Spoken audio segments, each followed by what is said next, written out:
Significant पड़ाव की ओर प्रस्थान कर रहे हैं। तो आज हम पढ़ रहे हैं अध्याय नंबर 44, कंस का उद्धार।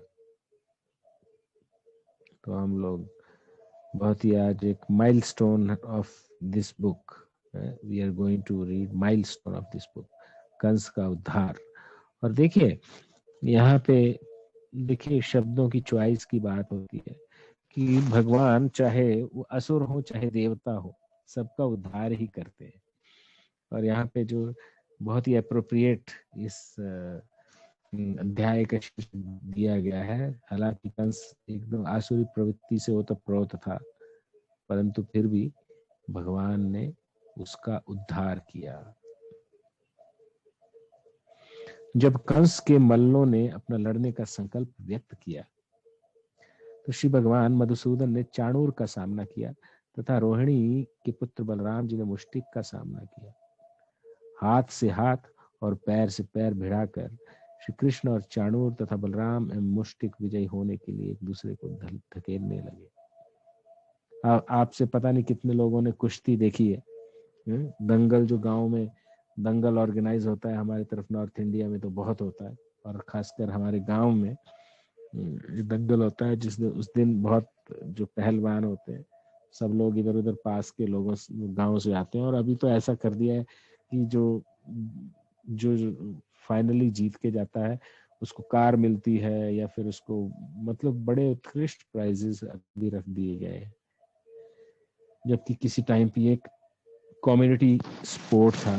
लोग फसल कटती थी तो उस टाइम पे जैसे फसल कट जाती थी और वहां पे एक खेत को जोत करके उसमें मिट्टी थोड़ी सी नरम करके उसमें कुश्ती का आयोजन किया करते थे।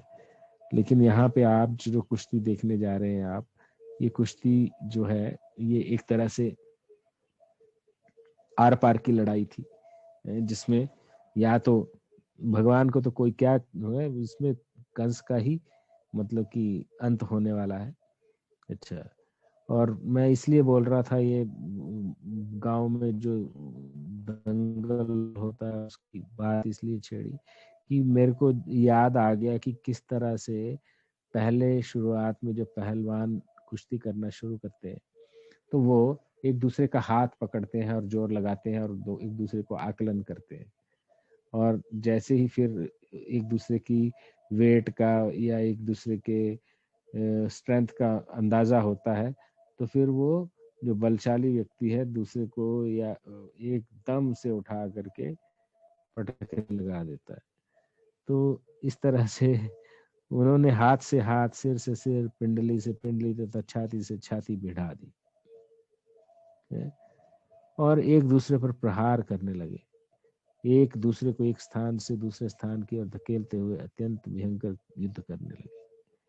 एक ने दूसरे को पकड़कर धरती पर पटक दिया तो कोई पीछे से दूसरे के सामने की ओर दौड़ा और दांव लगाकर उसे पराजित करने का प्रयास करने लगा। और धीरे धीरे युद्ध की गति में तीव्रता आने लगी। कभी वे एक दूसरे को पकड़ लेते थे और कभी घसीटते थे, कभी ढकेलते थे। तदनंतर वे एक दूसरे को हाथ पैर से आबद्ध कर लेते थे। प्रत्येक ने अपने विरोधी को पराजित करने के प्रयास में मल्ल युद्ध की समस्त कलाओं का उत्तम प्रदर्शन किया। मुष्टिक चाणूर तो थे ही मल्ल, और उनका डेली का काम था नए नए जो उन्होंने हमारी तरफ गुर बोलते हैं, नए नए गुर सीखे होते थे उनको इम्प्लीमेंटेशन करते थे।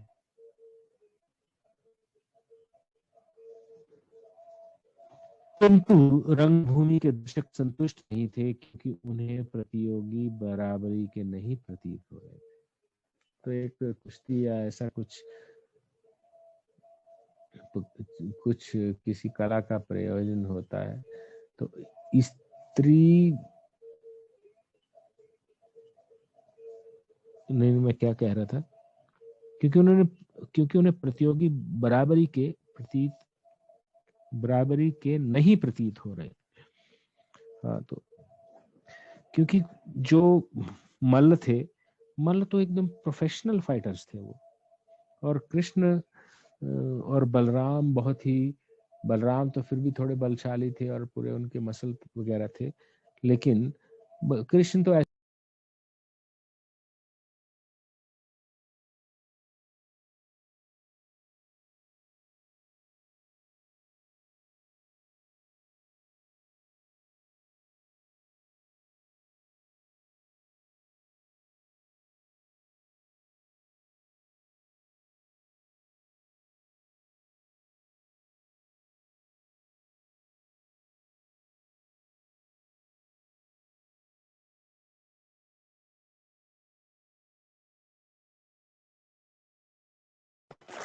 हरे कृष्णा, आवाज नहीं है।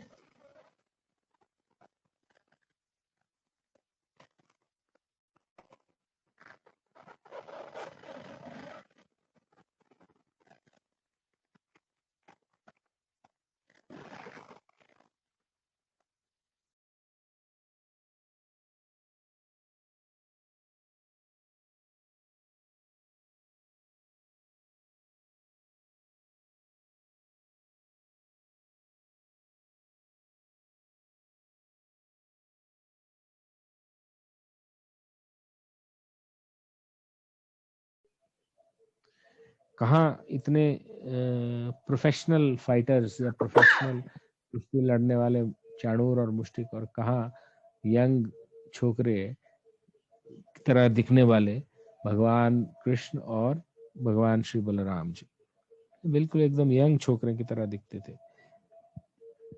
तो ऐसा लगता था कि मतलब कि ये such an imbalanced fight. Shri Krishna तथा बलराम के प्रति दर्शकों में बहुत सी महिलाओं के मन में करुणा व पक्षपात था। वे आपस में इस प्रकार वार्तालाप करने लगे, प्रिय मित्रों, यह तो अन्याय लगता है। दूसरे ने कहा, राजा की उपस्थिति में भी असंगत पक्षों के मध्य युद्ध चल रहा है। तो ये काइंड ऑफ कोल्ड वार चल रहा था, एक दूसरे को नीचा दिखाने का। यही भौतिक दुनिया में जो होता है वही वहां पे हो रहा था।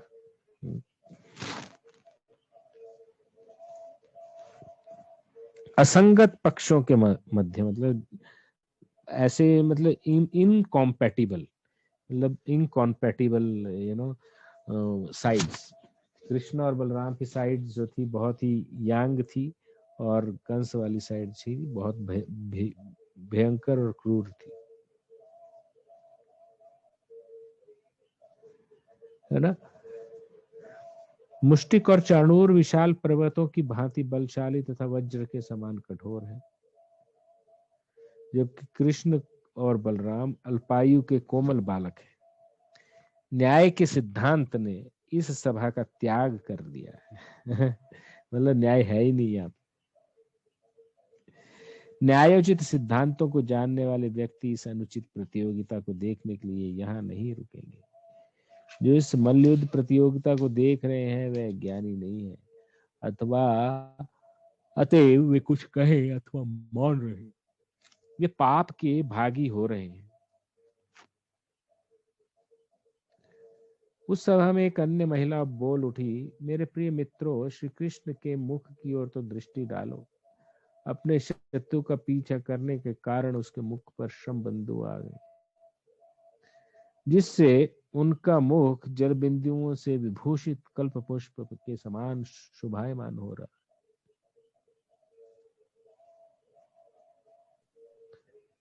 एक दूसरी महिला ने कहा, क्या तुम देख रहे हो कि बलराम जी का मुख कितना सुंदर हो गया है? उनके गोरे मुख पर लालिमा छा गई है, क्योंकि वो मुष्टिक के साथ घोर युद्ध में संलग्न है। सभा में उपस्थित नारियों में से एक अन्य ने दूसरी को संबोधित किया, प्रिय सखी, जरा विचार करो कि वृंदावन की भूमि कितनी सौभाग्यशालिनी है कि भगवान वहां स्वयं उपस्थित है, और पुष्पमालाओं से विभूषित वे अपने भ्राता बलराम जी के साथ सदैव गोचारण में व्यस्त रहते हैं। तो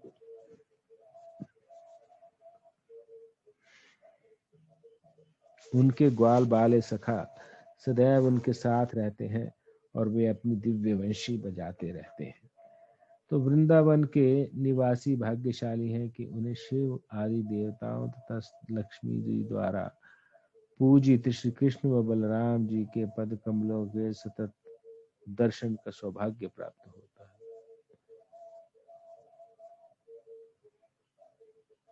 हम अनुमान भी नहीं लगा सकती हैं कि व्रजभूमि की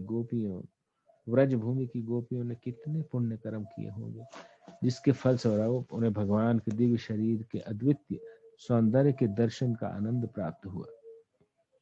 भगवान का सौंदर्य अतुलनीय है। शरीर के लावण्य अथवा वर्ण के सौंदर्य में न कोई उनसे बढ़कर है, न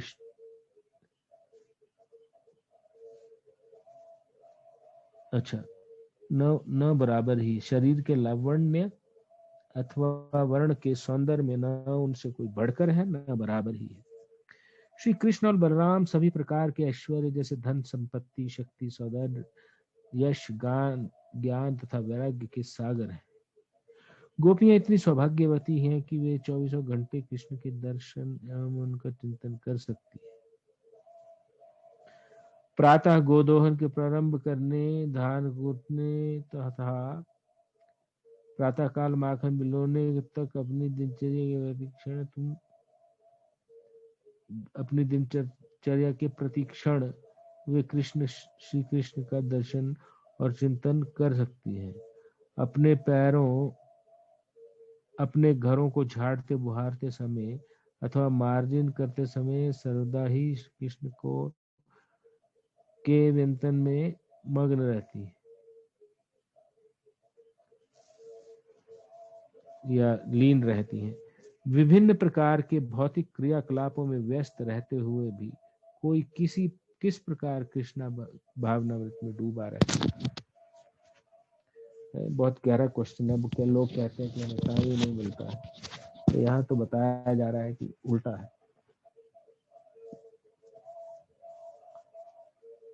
गोपियां इस आदर्श उदाहरण प्रस्तुत करती है। यदि कोई सतत श्री कृष्ण के चीन में लीन रहे और भौतिक क्रियाकलापों का तो भौतिक क्रियाकलापों के प्रदूषण उसे प्रभावित नहीं कर सकते। भगवान के कृष्ण का चिंतन करने से उसको भले ही भौतिक कार्य है, लेकिन वो उसमें इंडल्ज नहीं होता है बिल्कुल भी जाकर। भगवत गीता में पुष्ट किया गया है कि सतत रूप से श्री कृष्ण का चिंतन करने वाला व्यक्ति सभी प्रकार के योगियों में सर्वश्रेष्ठ योगी है। योगी नाम अपि सर्वेशाम या मद्गते नंतरात्मा श्रद्धावान लभते सा में युक्त तमाहा मता। तो वही चीज यहाँ पे भी रिपीट की जा रही है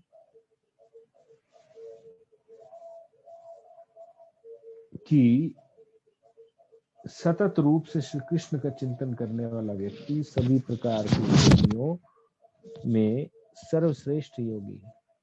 एक स्त्री ने दूसरी से कहा, मेरी सखियों, हमें गोपियों के क्रियाकलापों को सर्वोत्कृष्ट पुण्य के रूप में स्वीकार करना चाहिए, अन्यथा उन्हें प्रातः एवं सायंकाल दोनों समय श्री कृष्ण के दर्शनों का सुअवसर किस प्रकार प्राप्त हो पाया। प्रातःकाल जब श्री कृष्ण अपने ग्वालबाला सखाओं तथा गौओं के साथ गोचारण के लिए जाते हैं तथा संध्या समय जब वे लौटते हैं, तब गोपियों को उनके दर्शन का सुअवसर प्राप्त होता है।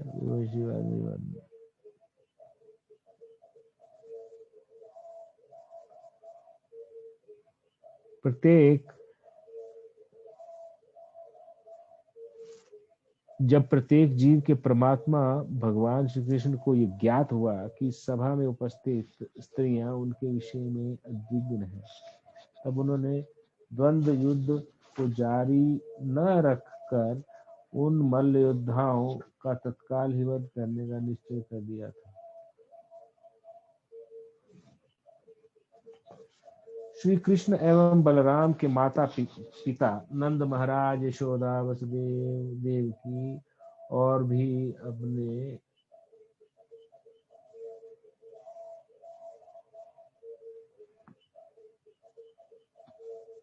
हरे कृष्णा। जब प्रत्येक जीव के परमात्मा भगवान श्री कृष्ण को ये ज्ञात हुआ कि सभा में उपस्थित सभी स्त्रियां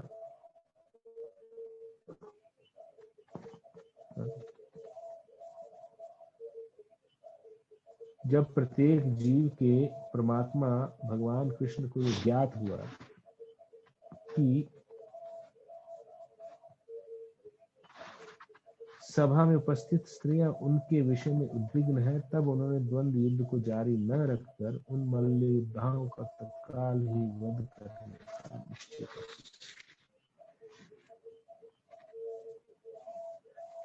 श्री कृष्ण एवं बलराम के माता पिता नंद महाराज, यशोदा, वसुदेव और देवकी भी अपने पुत्रों की असीम शक्ति को न जानने के कारण उद्विग्न थे। तो बलराम जी उसी प्रकार से मुष्टिक से कर रहे थे जिस प्रकार भगवान श्री कृष्ण चाणूर से द्वंद्व युद्ध कर रहे थे। चाणूर के प्रति क्रूर प्रतीत होते हुए श्री कृष्ण ने अपनी मुट्ठी में तत्काल उस पर 3 प्रहार कर दिए।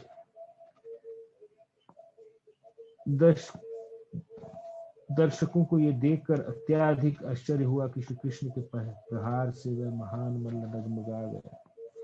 तब अंतिम प्रयास करते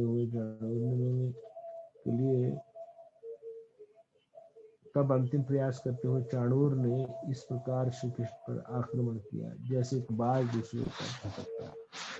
वह दोनों हाथ बांध कर श्री कृष्ण पर आघात करने लगा। चाणूर के आघातों से भगवान निकल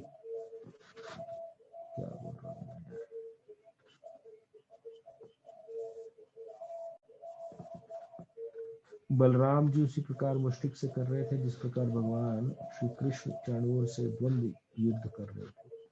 चाणूर के प्रति क्रूर प्रतीत होते हुए श्री कृष्ण ने अपनी मुट्ठी से तत्काल उस पर 3 प्रहार किए। दर्शकों को ये देखकर अत्यधिक आश्चर्य हुआ कि श्री कृष्ण के प्रहार से वह महान मल्ल डगमगा गया। तब अंतिम प्रयास करते हुए चाणूर ने इस प्रकार श्री कृष्ण पर आक्रमण किया जैसे एक बाज दूसरे पर झपटता है। वह दोनों हाथ बांधकर श्री कृष्ण के वक्ष पर आघात करने लगा। चाणूर के आघातों से भगवान श्री कृष्ण तनिक भी विचलित नहीं हुए। जब एक गज पुष्पहार से आघात किए बिना जैसे एक गज पुष्पहार से आघात किए जाने पर तनिक भी विचलित नहीं होता है, श्री कृष्ण ने चाणूर के दोनों हाथों को शीघ्रता से पकड़ लिया। वह चारों ओर घुमाने लगा। केवल इस घुमाने की क्रिया द्वारा ही चाणूर का प्राणांत हो गया। तदनंतर श्री कृष्ण ने उसे धरती पर फेंक दिया। चाणूर इंद्र के ध्वज के समान गिर पड़ा और सभी सुनिर्मित आभूषण इधर उधर बिखर गए। मुष्टिक ने भी बलराम जी पर प्रहार किया और उसके उत्तर में बलराम जी ने अत्यंत बलपूर्वक प्रहार किया। मुष्टिक कांपने लगा और मुख से रक्त वमन करने लगा। अत्यंत पीड़ित होकर उसने अपने प्राण त्याग किए और जैसे आंधी में कोई वृक्ष गिर पड़ता है उसी प्रकार वह गिर पड़ा। इन दोनों मल्लों के वध के उपरांत कूट एक नामक मल्ल इन दोनों मल्लों के वध के उपरांत कूट नामक एक मल्ल आगे आया। बलराम ने तत्क्षण ही उसे अपने बाएं हाथ से पकड़कर रूखे पन से उसका वध कर दिया।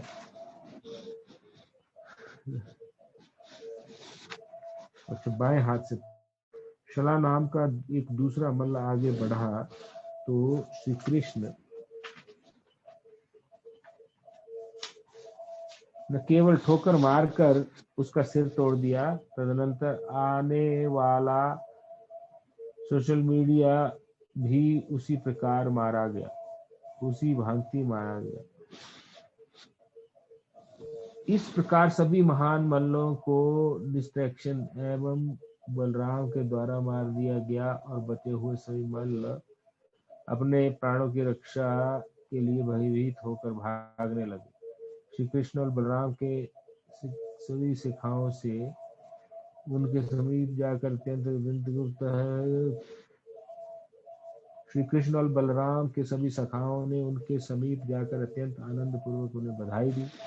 एक और दुंदुभी बज रही थी और दूसरी ओर ढोल बजने लगे।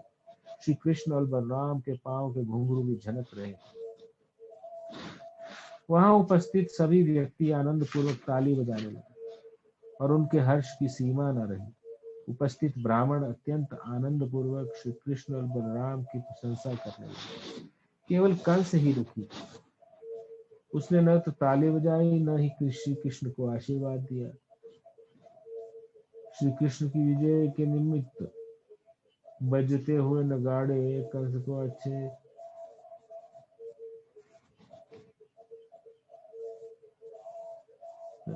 उसने तत्काल नगाड़े बजाने बंद करने का आदेश दिया और वह अपने मित्रों को इस प्रकार संबोधित करने लगा।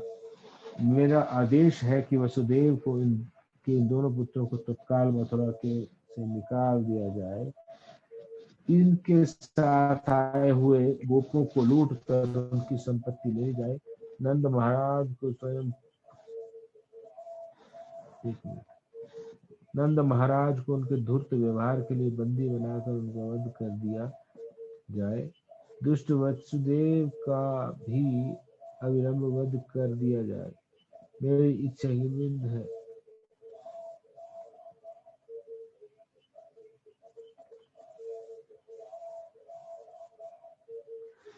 नंद महाराज को उनके धूर्त व्यवहार के लिए बंदी बनाकर उनका वध कर दिया जाए। दुष्ट वसुदेव का भी अविलंब वध कर दिया जाए। मेरी इच्छा के विरुद्ध मेरे शत्रुओं का पक्ष लेने वाले मेरे पिता उग्रसेन की भी हत्या कर दी जाए। बस प्रभु आज यहीं तक पढ़ लेंगे। हरे कृष्ण।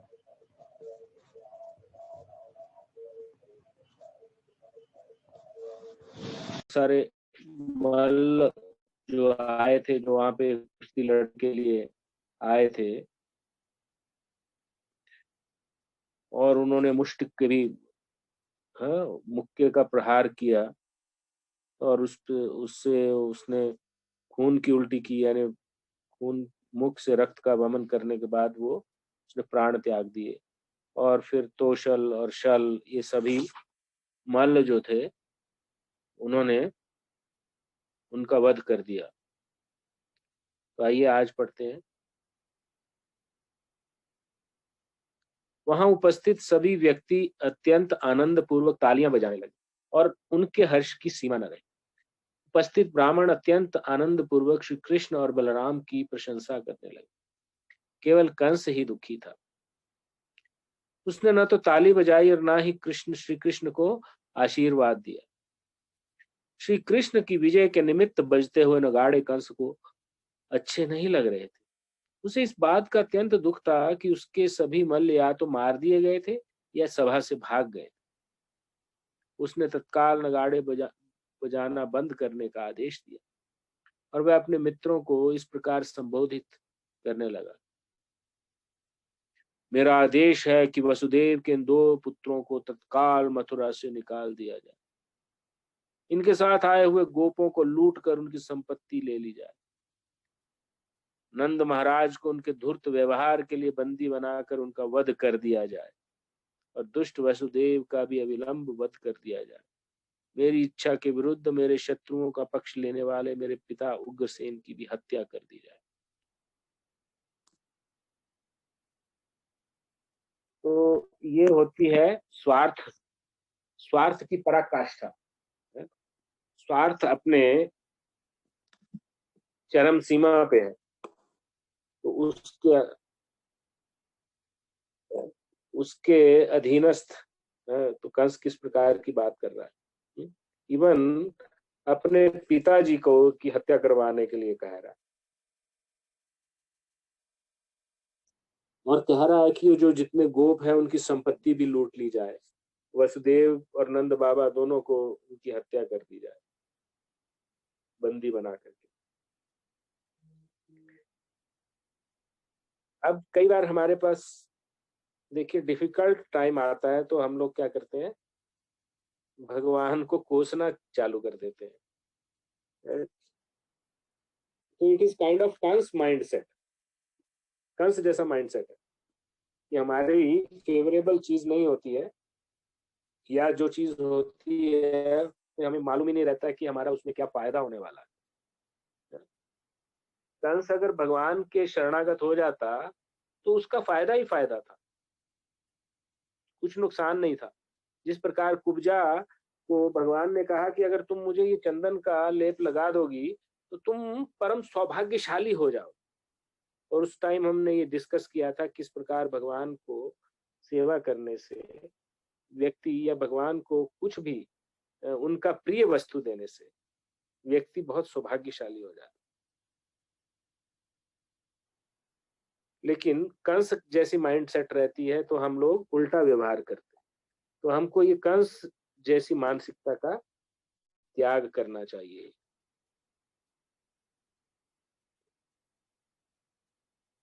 तो इस प्रकार जो था कंस जो था उसने जब ऐसे शब्द कहे तो श्री कृष्ण उस पर अत्यंत कुपित हो उठे, बहुत गुस्सा आ गया उनको।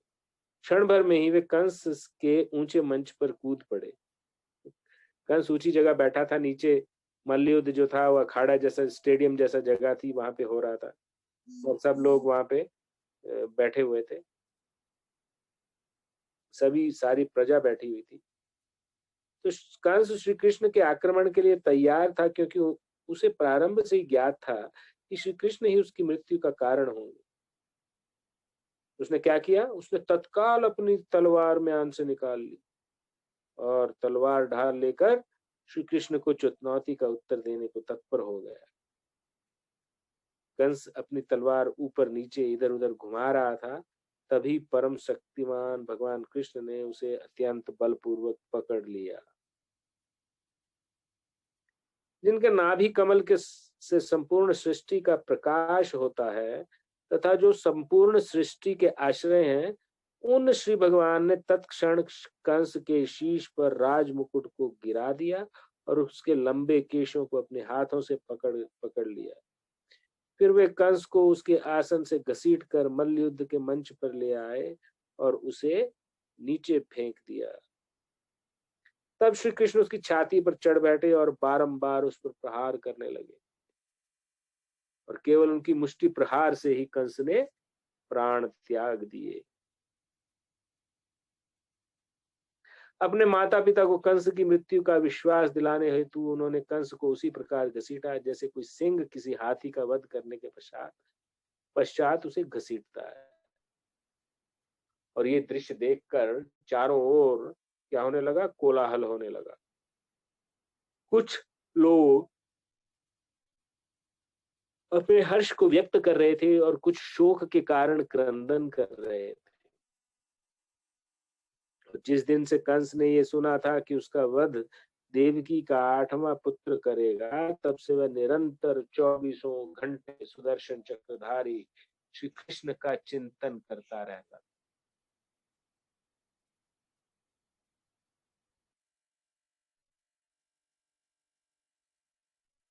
भोजन करते हुए, चलते हुए, यहाँ तक कि श्वास लेते हुए भी वह श्री कृष्ण का चिंतन करता रहता। अतएव स्वाभाविक रूप से उसे मुक्ति का वरदान मिला। भगवत गीता में कहा गया है, सदा तद्भाव भावितः। किसी भी प्राणी को अगला जन्म वैसे ही प्राप्त होता है जिस प्रकार के विचारों में वह सदैव मग्न रहता है। कंस चक्रधारी श्री कृष्ण का चिंतन कर रहा था का अर्थ है चक्र, शंख, गदा व पद्मधारी नारायण। आचार्यों के मतानुसार कंस को मृत्यु के उपरांत सारूप्य मुक्ति मिली, भगवान के रूप जैसा उसका रूप। उस अर्थात उसे भगवान विष्णु के समान रूप प्राप्त हुआ। वैकुंठ लोक में सभी वैकुंठ वासियों का रूप नारायण के समान होता है। मृत्यु के पश्चात कंस को मुक्ति प्राप्त हुई और उसे वैकुंठ में स्थान मिला। बहुत ही महत्वपूर्ण बात।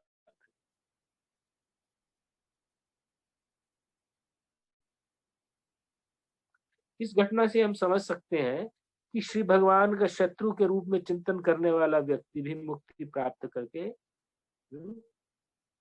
वैकुंठ में स्थान प्राप्त कर सकता है। तो फिर शुद्ध भक्तों का तो कहना ही क्या, जो सतत कृष्ण के प्रति अनुकूल भाव से चिंतन करते हैं। अनुकूल कृष्ण कृष्णानुशीलन अनुकूल्येन कृष्णानुशीलनम भक्तिर उत्तमा। जो उत्तमा यानी बहुत ही उत्कृष्ट प्रकार की भक्ति होती है, वो क्या होती है? अन्याभिलाषिता शून्यम, अन्य अभिलाषाओं से शून्य। कौन सी अभिलाषा होनी चाहिए? भगवान की सेवा करने की खाली। अन्याभिलाषिता शून्यम ज्ञान कर्मादि अनावृतम अनुकूल्येन कृष्णानुशीलनम भक्ति। तो उत्तम भक्ति होती है अनुकूल भाव से। इसलिए बोल रहे हैं कि कंस जैसे व्यक्ति को, जो कि भगवान को शत्रुवत देखता था, उसको सारूप्य मुक्ति मिल गई। तो बाकी सब जो लोग हैं, जो भगवान को भगवान की तरह देखते थे, उनका जो भाव था उसका तो फिर कहना ही क्या। शुद्ध भक्तों का तो कहना ही क्या, जो सतत कृष्ण के प्रति अनुकूल भाव से चिंतन करते हैं। श्री कृष्ण द्वारा मारा गया शत्रु भी मुक्ति लाभ करता है और निर्विशेष ब्रह्म ज्योति में स्थान प्राप्त करता है।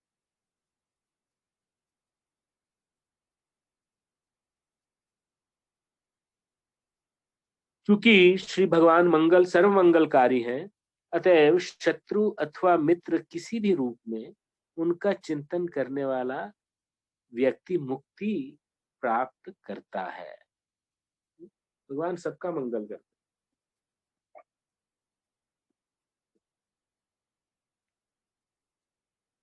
तो क्या कहते हैं, भयात द्वेषात क्रोधात, किसी भी तरह से भगवान की आप सेवा करें, लेकिन सबसे बढ़िया तो होगा आप, क्या कहा था, अनुकूल्यन कृष्णानुशीलन, अनुकूल भाव से भगवान का अनुशीलन करें।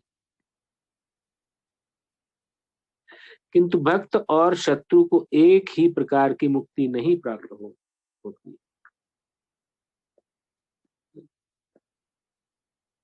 शत्रु को साधारणतया सायुज्य मुक्ति प्राप्त होती है और कभी कभी उसे सारूप्य मुक्ति प्राप्त होती है। सबसे नीचे सायुज्य मुक्ति आती है, जिसमें व्यक्ति अपने आप को दूसरे आदमी की जगह पे देखता है।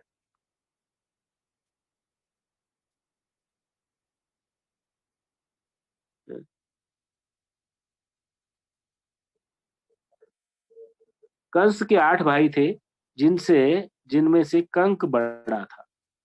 वे सभी उससे छोटे थे। कंस से ऊपर में वाला भाई के नाम है कंक। जब उन्हें जानकारी मिली कि उनके ज्येष्ठ भ्राता का वध कर दिया गया है, तो वे सब मिलकर अत्यंत क्रोध में श्री कृष्ण का वध करने के लिए उनकी ओर दौड़े। कंस तथा उसके भाई सभी श्री कृष्ण के मामा थे। वे सभी श्री कृष्ण को की माता देवकी के भाई थे। जब श्री कृष्ण ने कंस का वध किया था, वो मामा का वध था।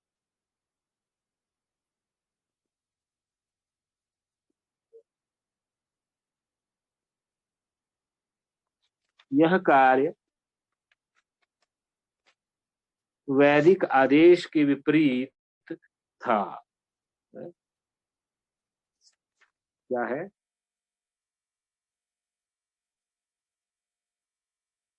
जब श्री कृष्ण ने कंस का वध किया था तो वह मामा का वध, और ये कार्य वैदिक आदेश के विपरीत था। यद्यपि श्री कृष्ण सभी वैदिक आदेशों से स्वतंत्र हैं, तथापि वे वैदिक आदेशों का उल्लंघन करके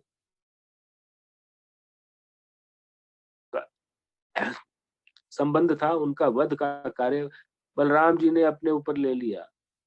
बलराम की माता रोहिणी वासुदेव जी की पत्नी तो थी, किंतु वे कंस की बहन नहीं। अतः बलराम ने कंस के 8 भाइयों का वध का कार्य संभाला। संभवतः कुवलयपूर्ण हाथी का दांत जो उनके पास था, और उन 8 भाइयों का एक के बाद इस प्रकार श्री कृष्ण और बलराम जी के कथन की पुष्टि कर दी। इसी भगवान साधु तथा की रक्षा तथा देवद्रोही तथा दुष्ट असुरों के नाश के लिए प्रकट होते हैं। श्री कृष्ण और बलराम का अभिनंदन करते हुए स्वर्गलोक के देवता पुष्प वृष्टि करने लगे। देखो, स्वर्गों से भी देवता है, और जब उन्होंने देखा कि बलराम जी जीत गए तो उन्होंने क्या किया, उनके ऊपर पुष्प वर्षा की।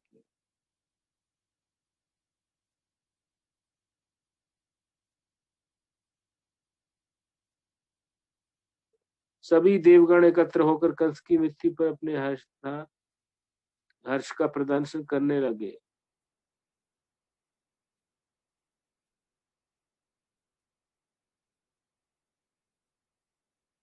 स्वर्गलोक में दुंदुभी बजने लगी तथा वहां के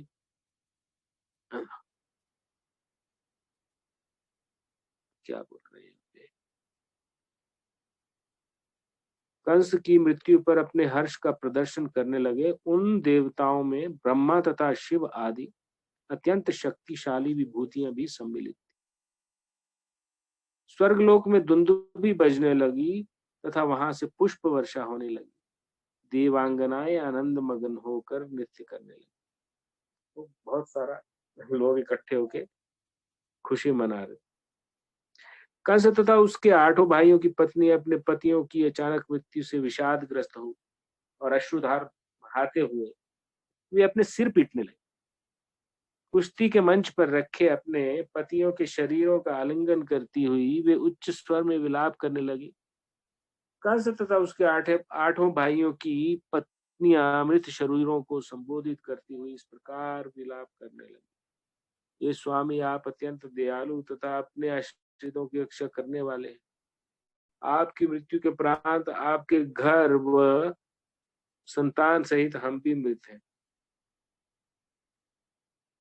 हम अब सौभाग्यवती नहीं रही। धनुर्यज्ञ आदि जो भी मांगलिक कार्य संपादित होने वाले थे, वे आपकी मृत्यु के कारण बिगड़ गए। हे नाथ, आपने निरपराध प्राणियों को कष्ट दिया था, इसी कारण आपका वध हुआ। ये तो अनिवार्य ही था, क्योंकि निरपराध व्यक्ति को कष्ट देने वाला प्रकृति के नियमानुसार अवश्य ही दंड का भागी होता है। उसने हमें ज्ञात है कि श्री कृष्ण भगवान है, वे परम स्वामी व परम भोक्ता है। अतएव जो उनकी सत्ता का तिरस्कार करता है वह कभी दुखी नहीं हो सकता।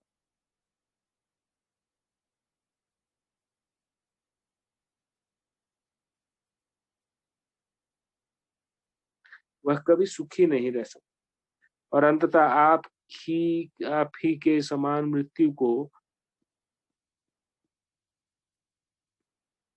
प्राप्त करता है। श्री कृष्ण अपनी मामियों के प्रति दयालु व स्नेही थे। अतएव जहां तक संभव हुआ वे उसे सांत्वना देने लगे। मृत्यु की बात पता नहीं कहा। जब मृत्यु के बाद की सभी शास्त्रोक्त विधियां श्री कृष्ण ने अपने व्यक्तिगत निर्देशन में संपादित कराई, क्योंकि वे इन सब मृत्य राजाओं के भांजे थे। ये कार्य समाप्त करके श्री कृष्ण एवं बलराम ने कंस द्वारा बंदी बनाए गए अपने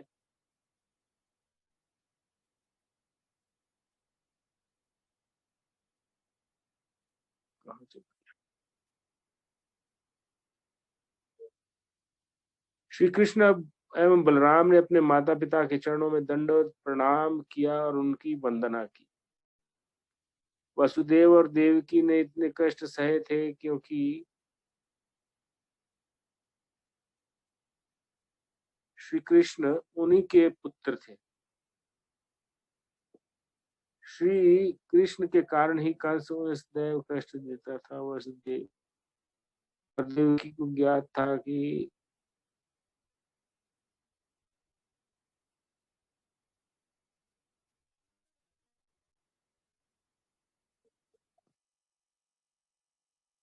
वासुदेव और देवकी ने इतने कष्ट सहे थे क्योंकि श्री कृष्ण उनके पुत्र थे। श्री कृष्ण के कारण ही कंस उन्हें सदैव कष्ट देता था। वासुदेव और देवकी को ज्ञात था कि श्री कृष्ण भगवान है। अतः यद्यपि श्री कृष्ण ने उनके चरण स्पर्श किए और उनको नमन व प्रणाम किया, तथापि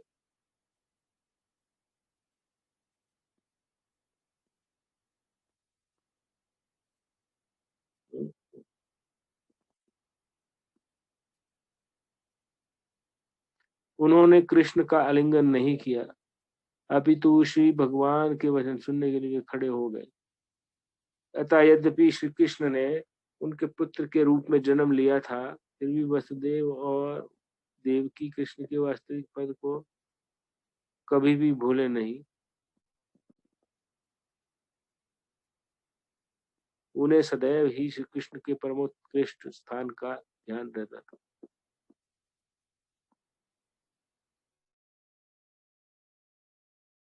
पुत्र की पुनः प्राप्ति।